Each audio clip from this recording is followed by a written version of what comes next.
wooden floor is cold to the touch, with dark streaks running through and swirling. The windows are old and imperfect, with a varying thickness that gives away its handmade nature. It is here, in Independence Hall, that I can feel the past and the future at once.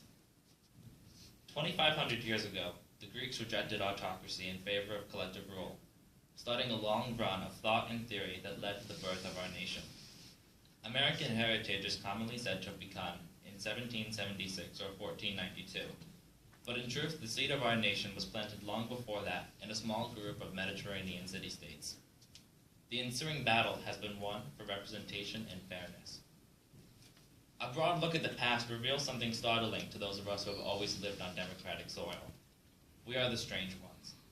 History books are overflowing with monarchs and tyrants, but parched of democratic leaders.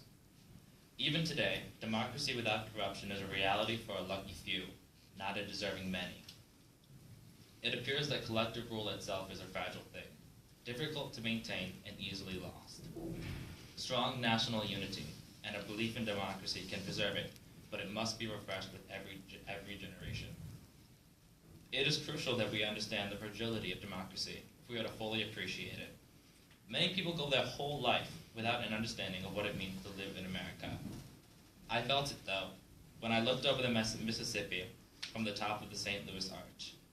The land is flat, and in the morning sun, I could see miles in each direction. This was it, wasn't it? The place that split America in two. Seeing the two sides of the river had a metaphorical resonance for me. On the sun's side, there were battles for independence, but also opportunities for rebirth if a man desired it. And on the other, there was the image of a frontier, of a horizon that stretched outward as if without limits. I thought to myself that this was the real American duality, a balance between preservation and expansion. Our past doesn't tell us a lot about our future, but it tells us about ourselves, and we can take that on our journey. That is the real American experience, understanding our unique past in order to carve a future that matters. If a generation of Americans is ignorant to the past, they fumble and fail. If they accept it, with its wins and losses, glories and shames, then they can begin to build upon it. I sat on a bench in Independence Hall and ran my fingers along its grooves. I looked at the wall and down the hall, enjoying a few seconds of solitude. Outside the door I could hear a strong wind, but the only sound inside was the shuffling of footsteps and the ticking of a clock. It was only a moment. I had to keep up, but I knew it was something special.